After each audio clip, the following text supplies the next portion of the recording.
බාල ගල්ලඟුරු ගෙනල්ලා අනුර ඇතුළු මේ රජය අපේ රටට ලොකු පාඩුවක් කරලා තියෙන්නේ මේ දවස්වල කියලා හැමතැනම කට්ටිය කතා වෙනවා. ඒ මදිවට මම දැක්කා කවුරු හරි ආච්චම්ම කෙනෙක් ඒ ගල්ලඟුරු කාලත් පෙන්නනවා. බාල ගල්ලඟුරුනේ කන්න පුළුවන් කියලා. හොද ගල්ලඟුරු කන්න බෑ. බාල ගල්ලඟුරු කන්න පුළුවන්. වගේ ලොජික් එකක්. ඉතින් කොහොම හරි මෙතන මේ ඇල්සොපිලා වෝකරි වගේ මීවන දැක්කට පස්සේ තව පොඩ්ඩක් මෙහෙට ආවට පස්සේ මේ ඇන්ජියොප්ටරිස් හෙල්පෙරියානා තියෙනවා. මේ මීවන දැක්කට පස්සේ මට මතක් වුණා ගල්ලඟුරු වල ඉතිහාස කතාව. දැන් ගල්ලඟුරු හැදෙන්නේ කාබොනිෆෙරස් යුගයේනේ. ඔය දැන් අපි පෙන්නපු ඇන්ජියොප්ටරිස් හෙල්පෙරියානා වගේ යෝධ මීවන වර්ග. යෝධ කිව්වට මේ දැන් තියෙන යෝධ නෙමෙයි. ඒ කාලේ මේ මීවන වර්ග ඉතාමත් දැන් තියෙනට අති විශාලයි. මේ ගස් වගේ ලොකු විශාලත්වයකින් යුක්ත යෝධ මීවන තමයි ඒ කාලේ තිබ්බේ. ඉතින් ඔය යෝධ මීවන වර්ග වලින් තමයි අපි මේ අද භාවිතා කරන ගල්ලඟුරු හැදිලා තියෙන්නේ. ඇත්තටම බැලුවොත් එහෙම පොළවේ නිදන් වෙච්ච සූර්යාගේ ශක්තිය තමයි මේ ගල්ලඟුරු කියන්නේ. සාගරයේ නිදන් වෙච්ච සූර්යාගේ ශක්තිය තමයි එක අතකින් ෆොසිල ඉන්ධන අනිත් ෆොසිල ඉන්ධන ඔය බොර තෙල් වගේ දේවල් කියන්නේ කියලාත් අපිට කියන්න පුළුවන්. කොහොම නමුත් මේ ලස්සන පරිසර පද්ධතිය දැක්කම මට මතක් වුණේ ඔය ගල්ලඟුරු හැදිච්ච හැටි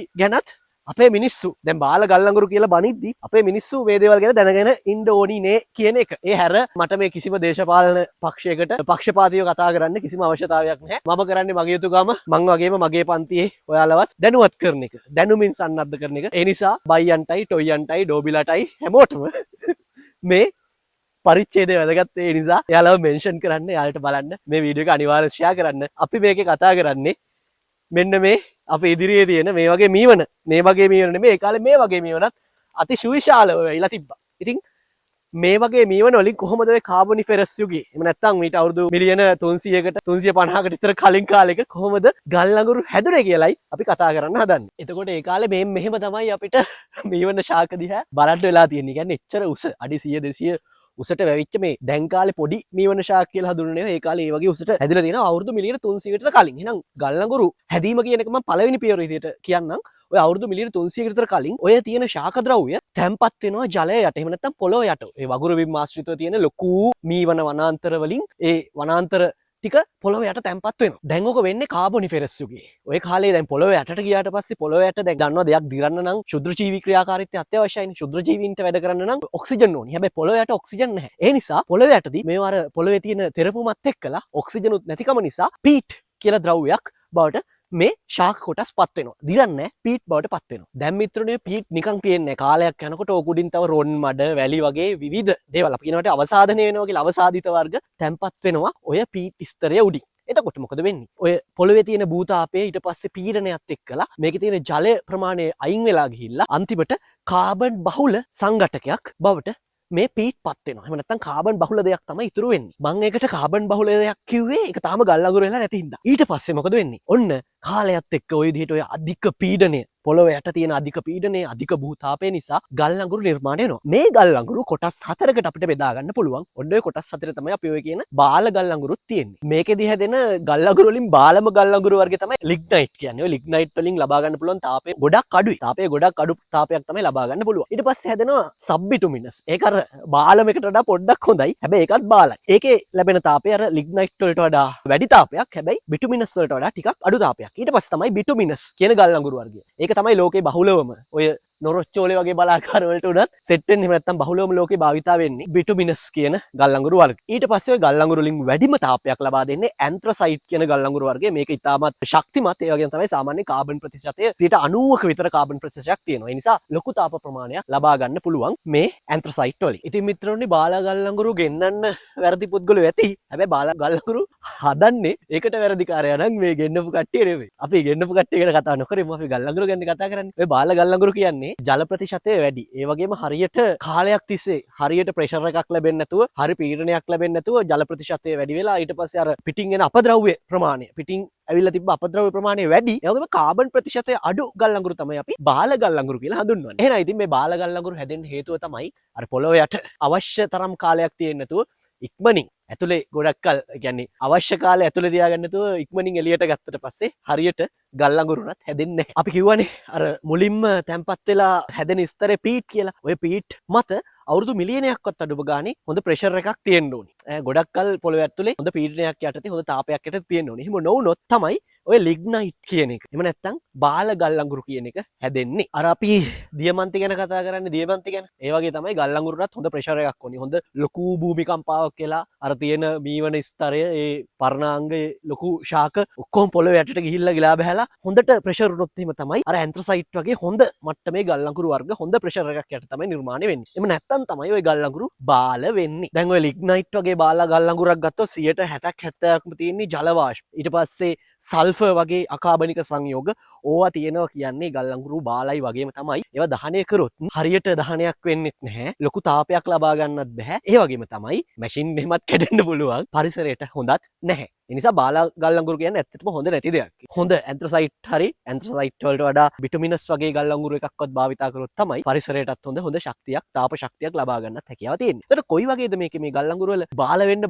කොහොමද මේ තාප ශක්තිය අඩු වෙන්නේ? තාප ශක්තිය මයින්නේ ගල් අඟුරු වල කිලෝග්‍රෑමයට තියෙන මෙගා ජූල් ප්‍රමාණයෙන්. දැන් ඇන්ත්‍රසයිට් වගේ හොඳම වර්ගයේ ගල් අඟුරු වල ගල් අඟුරු කිලෝග්‍රෑම් එකකින් මෙගා ජූල් 26ක් 33ක් අතර වගේ ප්‍රමාණයක් ලබා ගන්න පුළුවන්. හැබැයි අර ලිග්නයිට් වගේ බාලම ගල් අඟුරු වලින් කිලෝග්‍රෑමයට මෙගා ජූල් 10ක් 20ක් අතර වගේ තාප ප්‍රමාණයක් තමයි ලබා ගන්න පුළුවන්. එතකොට අපි කියන්නේ දැන් ගොඩක් පරිභෝජනය කරන අර බිටුමිනස් කියන සාමාන්‍ය ගල් අඟුරු ඒකේ සාමාන්‍යයෙන් කිලෝග්‍රෑමයකින් මෙගා ජූල් 24ක් 35ක් වගේ අතර ප්‍රමාණයක් තාපය ලබා ගන්න පුළුවන්. ඒ නිසා අර අයිඩියල්ම එකක්. එහෙම නැත්නම් හොඳ විසඳුමක් තමයි පාවිච්චි කරන නම් බිටුමිනස් එක. සබ් බිටුමිනස් එකටත් වඩා බිටුමිනස් එක. ඇන්ත්‍රසයිට් ගණන් වැඩි. හැබැයි කාබන් ප්‍රතිශතය වැඩි. හැබැයි බිටුමිනස් වගේ ගල් අඟුරු එකක් තමයි සාමාන්‍යයෙන් අපිට තාපය ලබා ගන්න ගොඩක්ම පාවිච්චි කරන්න පුළුවන්. දැන් මම ඔය කියවනේ අගයන් ටිකක් ගල් අඟුරු වල තාප අගයන් ටිකක් කියවනේ. ඊට අමතරව සාමාන්‍යයෙන් ගල් අඟුරු නිදියෙන් නිදියට ඒ පාතින් ප්‍රදේශානුවත් ඔය ගල් අඟුරු වල ගුණාත්මක බව වගේම ලබා දෙන තාප ප්‍රමාණය වෙනස් වෙන්න පුළුවන්. හරි. ඉතින් මේ වගේ ලස්සන තැනක ඉඳන් මම පොඩ්ඩක් කල්පනා කරා කාබොනිෆෙරස් යුගය ගැන මොන හරි දෙයක් කිව්වොත් හොඳයි කියලා. ඔය කාබොනිෆෙරස් යුගය කියන්නේ අවුරුදු මිලියන 300කට විතර කලින් කාලයක්නේ. ඒ කාලේ වායුගෝලයේ ඔක්සිජන් ප්‍රතිශතය ගොඩක් වැඩි. ඒ නිසා තමයි මේ වගේ දැන් මෙතන මේ තියෙන අපිට අතින් අල්ලන්න පුළුවන් ප්‍රමාණය දැන් මේ නම් ඇල්සොපිලා ඕකර එකක්. අර ඇන්ජියොප්ටරිස් විශේෂ ඒ වගේ ඒවා ඒ කාලේ තිබ්බ ඒවා ඔය පොඩි අද කාලේ පොඩියට තියෙන පාසි පවා ඒ වගේ මේ මං කියන්නේ ඒවා නෙමෙයි. හරිද? ඔය ඇන්ජියොප්ටරිස් වගේ දැන් තියෙන ඒ වගේ ආදි මුතුන් මිත් කලින් පරම්පරාවල කට්ටිය දැන් ඉන්නේ නෑදෑයෝ. එතකොට කලින් පරම්පරාවල කට්ටිය ඉතාමත් විශාලට අදි 100 200 වගේ ලොකුට ඇවුණා. ඉතින් ඒක පුදුමයක් නෙමෙයි. මොකද සාමාන්‍යයෙන් දැන් කාලින ඔය බත් කූර වගේ පොඩි කෘමි සතෙක් වුණත් ඒ කාලේ රාජාලියෙක් විතර ලොකුට වර්ධනය වෙලා ඉඳියා කියනවා. හේතුව මේ වායුගෝලය දැන් දන්නවා අපි වායුගෝලයේ 120ක වගේ ඔක්සිජන් ප්‍රතිශතයක් තමයි අද වෙද්දි තියෙන්නේ. හැබැයි ඒ කාලේ ලොකු ඔක්සිජන් ප්‍රමාණයක් වායුගෝලයේ තිබ්බ නිසා ශාක වගේම සත්තුත් ඉතා ලොකුවට වැඩුණයි කියලා කියනවා. ඉතින් මම මේ හැම වෙලේම උඩ බලන්නේ මොකද කියලා ඔයාලා බලන්න ඇති. එකක් තමයි මේ දවස්වල ආගෑන ගලුත් ඇගට පෙරලන එකේ ආගෑන ගහක්වත් මේ වැටේද කියලා දන්නේ නැහැ. ඒකයි අනිත් එක පොඩි වැස්ස දවසක් අද. ඉතින් ලස්සනයි වැස්සත් එක්ක. ඒ නිසා පොඩ්ඩක් උඩ බැලෙනවා. සහ අර බලන්න අර ශාක ප්‍රජාවේ තියෙන විවිධ පර්ණාංග වර්ග විවිධ දේවල් මේ ශාකවල තියෙනවා. ඒ නිසා මේ හරිම ආසාවෙන් සහ උනන්දුවෙන් තමයි මෙතන ඉඳන් උඩ බලන්නේ. ඉතින් උඩ බැලුම් බිම් බැලුම් වටපිට බැලුම් මැද අපි බලමු මේ ගල් අඟුරු කන්න හොඳද නැද්ද කියලා. දැන් අපි දන්නවා ගල් අඟුරු වල කොච්චර කාබන් තිබුණත් ඊට අමතරව සුළු ප්‍රමාණයක් හරි ඔය සල්ෆර් ඒ වගේ විවිධ අපද්‍රව්‍ය අපි අපද්‍රව්‍ය කියලාම කියමු ඒකට අපද්‍රව්‍ය තියෙනවා. එතකොට හොඳ ගල් අඟුරු කන්නත් හොඳ නැහැ. ඒ වගේම තමයි දැන් අපි දැක්ක වීඩියෝ එකේ බාල ගල් අඟුරු කාලා පෙන්නනවා. බාල ගල් අඟුරු වල ඔය තියෙන සල්ෆර් සහ අනිකුත් අපද්‍රව්‍ය ප්‍රමාණය වැඩි. ඒ නිසා සාමාන්‍ය ඇඟේ ඇතුලේ තියෙන ඉන්ද්‍රියන්ට බව හාඩි වෙන්න පුළුවන්. ඒ අච්චම්ම ඇත්තටම කෑවේ දැන් සාමාන්‍යයෙන් ගල් අඟුරු කනවා. ඒ කන්නේ ෆොසිල වලින් හැදෙන ගල් අඟුරු නෙමෙයි අර ඇක්ටිව් කාබන් කියන්නේ. ලී හරි නැත්තම් පොල් කටු වගේ දේවල් දහනය කරලා ගත්ත ඇක්ටිව් කාබන් නැත්තම් ඇක්ටිව් චාකෝල් ඒව කනවා ඖෂධ විදිහටත් කනවා නැත්නම් අපි දත් මදින්න පවා ගන්නවානේ. හැබැයි අරාච්චියම්ම කෑවේ ඒව නෙමෙයි නම් ඇත්තටම බාලගල් අඟුරු නම් කෑවේ වහම වෛද්‍ය පරීක්ෂණයකුත් කරගන්නේ හොඳයි. මොකද මේ වගේ සල්ෆර් වගේ ශරීරයට අනවශ්‍ය දේවල් විෂ දේවල් තියෙන්න පුළුවන්. ඒ වගේම තමයි ඒ කාලේ කියන්නේ බාලයිනේ. බාලයි කියන්නේ හරියට ජීර්ණය වෙච්ච නැති නැත්තම් පරණ ආදි කාලේ වෛරස් බැක්ටීරියා වගේ දේවලුත් ඔය අඩංගු වෙන්න පුළුවන්. ඒ නිසා මොන ලෙඩ රෝග හැදෙයිද දන්නේ නැහැ. ඒ නිසා කන්න හොඳ නැහැ. කෑවනම් වහම පරීක්ෂණයක් කරගන්න. ඒ නිසා බාල වුණත් හොඳ වුණත් ගල් අඟුරු කියන්නේ කෑමක් නෙමෙයි. ගල් අඟුරු කියන්නේ දහනය කරලා ශක්තිය ලබා ගන්න තියෙන දෙයක්. මොකද සාමාන්‍යයෙන් හරියට කිව්වොත් එහෙම මේ ගල් අඟුරු කියන්නේ අපිට බෝතල් කරලා තියාගන්න පුළුවන් සූර්යාලෝකය වගේ. අතීතයේ සූර්යාගේ තියෙන ශක්තිය ගබඩා වෙලා තියෙනවා මේ ගල් අඟුරු වල. ඒවා අපිට බෝතල් වල දාලා හිමි තියාගෙන පාවිච්චි කරන්න පුළුවන්. ඉතින් අවුරුදු සාමාන්‍ය 5500කට විතර කලින් චීන ජාතිකයොත් මේ ගල් අඟුරු භාවිතා කරා කියලා ඉතිහාසයේ සඳහන් වෙනවා. ඒ වගේම කියන්නේ ඒක යුරෝපයට ඔය ප්‍රවෘත්තිය ගියාට පස්සේ මේ චීන මිනිස්සු කළු ගල් පුච්චලා තාපය ගන්නවා කියලා ඒක රසවත් ප්‍රවෘත්තියක් වුණාලු ඒ කාලේ. ඒ වගේම තමයි ඊටත් සාමාන්‍යයෙන් අවුරුදු 6000කට විතර කලින් මේ වර්තමානට අවුරුදු 6000කට විතර කලින් ඔය යුරෝපීයෝ ඔය හොඳම ගල් අඟුරු ඒවා ඉතාමත් හයියයිනේ ශක්තිමත්නේ. ඔය හොඳම ගල් අඟුරු සිතුරු බාන භාණ්ඩ නිර්මාණය කරගෙන එහෙම නැත්නම් ආභරණ විදියට පාවිච්චි කරා කියලා ඉතිහාසයේ සාක්ෂි තියෙනවා. ඉතින් ඔයාලා හොයලා බලන්න. අපි මේ බාලගල් අඟුරු ගැන පොඩි මතක් කිරීමක් කරගෙන යන ගමන් ඉන්නේ. එතකොට එහෙනම් මේ බාලගල් අඟුරුද කියලා පරීක්ෂා කරගන්න විද්‍යාගාරයක් ඕනේද? මොන පිස්සුද? විද්‍යාගාර ඕනේ ඇත්තට වැස් දෙකෙන් බලලා බාලගල් අඟුරු අඳුර ගන්න පුළුවන්. එකක් තමයි වර්ණය. සාමාන්‍ය හොඳ ගල් අඟුරු අපි දන්නවා කළු පාටයි. හැබැයි බාල වෙන්න කළු පාට අඩු වෙනවා. ටිකක් දුඹුරු පාට බ්‍රවුන්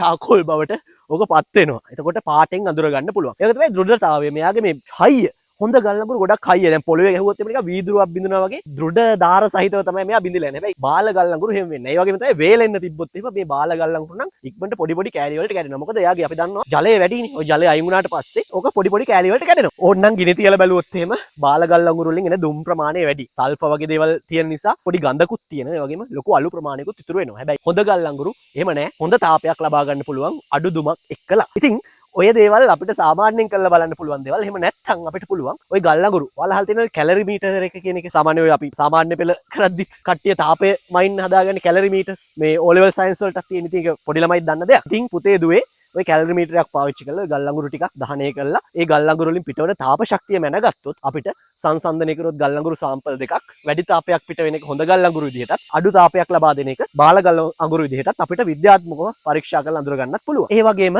විද්‍යාගාරයකට ගෙනහිල්ලා මේ ගල් අඟුරු සාම්පලයක තියෙන සල්ෆර් ප්‍රමාණය ඊට පස්සේ අපද්‍රව්‍ය ප්‍රමාණය ජල වාෂ්ප ප්‍රමාණය දහනය වෙන විදිය ඔය දේවල් නිරීක්ෂණය කළත් මේක හරි විදිහට අඳුර ගන්න හැකියාව තියෙනවා. ඉතින් ඔය කොයි විදිහට හරි අපිට හොඳ ගල් අඟුරුයි බාල ගල් අඟුරුයි වෙන් කරගන්නත් ඇත්තටම හැකියාව තියෙනවා. එතකොට ඊළඟට එන ප්‍රශ්න තමයි මේ ගල් අඟුරු තියෙන්නේ කොහෙද හොඳ ඒවා? හොඳ ගල් අඟුරු හොඳම ගල් අඟුරු තියෙන්නේ ලෝකේ බූතැටි එකිනෙක ගැටිලා කඳු පන්ති නිර්මාණය වෙච්ච ප්‍රදේශවල. හැබැයි ලංකාවෙත් ගල් අඟුරු තියෙනවා. හැබැයි ඒ තියෙන්නේ අපිට මේ අර බලාගාර වලට දාන්න තරම් පුච්චන්න පුළුවන් තරමේ හොඳ ගල් අඟුරු නෙමෙයි. ඇත්තටම ලංකාවේ පොළේ තියෙන බාල ගල් අඟුරු. කොහෙද තියෙන්නේ? ඔය ලංකාවේ තබ්බෝව අන්දිරිගම් වගේ ප්‍රදේශවලින් ගල් අඟුරු හොයාගෙන තියෙනවා. හැබැයි ඒවා කාබොනිෆෙරස් යුගේ නැත්තම් අවුරුදු මිලියන 300කට විතර කලින් හැදිච්ච නෙමෙයි. ඔය ජුරාසික් පාක් යුගේ කියන්නේ ජිරාෆ් ළමේ මොකද ඩයිනෝසර්ලා ඉඳි ආන්ගේ කාලේ කියන්නේ අවුරුදු මිලියන සමරෙන් 200කට 150කට විතර කලින් කාබොනිෆෙරස් යුගයට ගොඩක් පසු කාලෙන හැදිච්ච ගල් අඟුරු. ඉතින් ඇත්තටම ඒවා ප්‍රයෝජනයට ගන්න තරම් ලොකුවට සුසු නෑ. හැබැයි ඇමරිකාව, චීනය, රුසියාව, වියට්නාමය වගේ රටවල් වල හොඳ ගල් අඟුරු, හොඳම තත්ත්වයේ ගල් අඟුරු නිෂ්පාදනය වෙනවා. ඒ කියන්නේ පොළොව යට ගබඩා වෙලා තියෙනවා. ඉතින් සාමාන්‍යයෙන් ආසියාවේ ලොකුම ගල් අඟුරු නිෂ්පාදකය තමයි චීනය. ඒ වගේ රටවල් වල හොඳ ගල් අඟුරු තියෙනවා. ඉතින් ඒ රටවල් වලින් තමයි අපේ වගේ ගල් අඟුරු නැති රටවල් වලට ගල් අඟුරු ගේන්නේ. දැන් ගල් අඟුරු ගත්තට පස්සේ ඒ කාලේ යුරෝපයේ මිනිස්සු පවා සාමාන්‍යයෙන් වැඩ කරේ සත්තුන්ගෙන් ඊට පස්සේ ඔය ජල රෝධ වගේ දේවල් පාවිච්චි කරලා එහෙමනේ. හැබැයි මේ ගල් අඟුරු කියන එක ටර්නින් පොයින්ට් එකක් වුණා ඔය කාර්මික විප්ලවයේදී. මොකද වාෂ්ප එන්ජිම කියන එක නිර්මාණය කරන්න පුළුවන් වුණේ ඔය ගල් අඟුරු සොයාගත්තට පස්සේ නැත්නම් ගල් අඟුරු භාවිතයට ආවට පස්සේ. ඉතින් යුරෝපයේ තිබ්බ ගල් අඟුරු පාවිච්චි කරලා ඒ කාලේ මිනිස්සු අර සුපුරුදු ශක්ති ප්‍රබලවලට අමතරව අර ගබඩා වෙලා තිබ්බ අතීතේ ඉඳන් ගබඩා වෙලා තිබ්බ සූර්ය ශක්තිය ප්‍රයෝජනට ගන්න ගත්තා මේ ගල් අඟුරු හරහා. ඉතින් ඔය වගේ ගල් අඟුරු ගැන කතා කරද්දී ගොඩාක් දේවල් දැන් ගල් අඟුරු පතල් ගැන කතා කරන්න පුළුවන්. ගල් අඟුරු පතලුත් ඔය සබරගමුවේ මැණික් පතල් වල දෝනා වගේ තමයි. දෝනා ඇතුළට යද්දි විෂ වායු තියෙන්න පුළුවන්. ඒ නිසා ඒ කාලේ ඉටිපන්දම් අරන් ගියා. හැබැයි ඔය ඉටිපන්දම කියන එක නිසා ලොකු හානි වෙන්න පුළුවන් නිසා හම්ෆ්‍රි ඩේව් කියන කෙනා විද්‍යාඥයා විසින් ඩේව් ලැම්ප් එක නිර්මාණය කරා. ඒ වගේ ඉතිහාසයේ මේ ගල් අඟුරුත් එක්ක තමයි මේ ශිෂ්ටාචාර නැත්තම් මේ වර්තමානයේ තියෙන මේ තරම් තාක්ෂණ දියුණුවට ඔය ගල් අඟුරු කියන්නේ හොඳ හැරවුම් ලක්ෂයක්. ඉතින් ඔය දේවල් කතා කරන්න නෙමෙයි මම මේ බාල ගල් අඟුරු ගැන පොඩ්ඩක් මතක් කරේ. ඇත්තටම බාල ගල් අඟුරු කියලා දෙයක් තියෙනවා. ඒක අඳුර ගන්න මම මේ වීඩියෝ එක කරන්න හේතු වුණේ ඔය කිසිම දෙයක් නෙමෙයි. ඔය බාල ගල් අඟුරු කාලා බලපු එක මම දැක්කා. ඒක හොඳ ආදර්ශයක් නෙමෙයි. ඒක නිවුස් එකක මොකක් හරි මං හිතන්නේ ගිහිල්ලා තිබ්බේ. අනිත් මිනිස්සුත් ඔක් කරලා බලන්න පුළුවන් නිසා සමාජයට අනවශ්‍ය පණිවිඩයක් ලැබිලා තිබ්බ නිසා ඒක නිවැරදි කරන්න මම මේ වීඩියෝ කරේ. ඒ නිසා මම දැක්කද මොකද්ද 2009 ක ඉඳලා ඔය ගල් අඟුරු ගෙනාපු ඒවා ගැන හොයන්න මොකක් හරි එකක් පත් කරලා තියෙනවා කියලා. ඉතින් ඒ දේවල් රටේ දේශපාලනයට බාර දේවල්. අපිට අවශ්‍ය වෙන්නේ අපේ සමාජය නිරෝගීමත් කරන්න, ඒ වගේම දැනුමින් නිරෝගීමත් සමාජයක් හදාගන්න. ඒ නිසා මේවටත් සමහර මිනිස්සු දැන් බනි. එහෙම තමයි. බැන්නත් නැතත් අපි අපේ යුතුයකම සිවිල් පුරවැසි විදිහට ඉටු කරන්න ඕනි. දැනුවත්භාවය මිනිස්සුන්ගේ වැඩි කරන්න ඕනි කියලා මං හිතනවා. ඒ නිසායි මේක කරේ. ඉතින් දැන් අවුරුදුත් ළඟ එනවා. අවුරුදු කාලේ මම නෑ ඇඳුමක්වත් ගත්තේ නෑ ඇත්තටම. ඔයාලා ඇඳුම් ගත්තද? ඇඳුම් ගත්තා නම් හොඳයි. එහෙම තමයි. එක එක කට්ටිය එක එක විදිහට සමරන්නේ. මම නම් නිදහසේ මම මේ වගේ ප්‍රදේශයකට ආවෙත් නගර බදව මේ දවස්වල යන්න බෑ. ඇඟිල්ලක් ගහන්න ඉඩ නෑ. ට්‍රැෆික් කියන්නේ මට සෙට්ම නැති දෙයක්. ඉතින් මේ වගේ පැත්තට ඇවිල්ලා ගල් අඟුරු ගැන කතා කරන එක තාතල්. තව දේවල් කතා කරද්දී අද මාර වැස්ස. ඉතින් වැස්සත් එක්ක අඳුරත් වැටිගෙන එනවා. අඳුර වෙන වෙලාව නෙමෙයි. හැබැයි මේ වනාන්තරයත් එක්ක මේ අඳුර වැඩි. ආයි කොහෙද හරි හම්බෙමු. එහෙනම් අවුරුද්දට කලින් තව වීඩියෝ එකක් දාන්න try එකක් දෙන්න. බැරි වුණොත් අපි අවුරුද්දෙන් පස්සේ කතා කරමු. මොකද මේ දවස්වල වීඩියෝ දැම්මම මිනිස්සුන්ට බලන්න වෙලාවකුත් නැහැ. හැමෝම ටවුනේ. ඉතින් කවුද බලන්නේ? හරිද? ඒ නිසා හොඳින් ඉන්න. එකේ ගුණ්ඩු වලට අහු වෙන්න එපා. දැනුවත්භාවය පරිස්සම් කරගන්න. මම මේ කතා කරපු අඩුපාඩු තියෙනවා අනිවාර්යෙන් ඒකත් කමෙන්ට් එකකින් දාන්න. එහෙනම් අපි ගියා. බයි.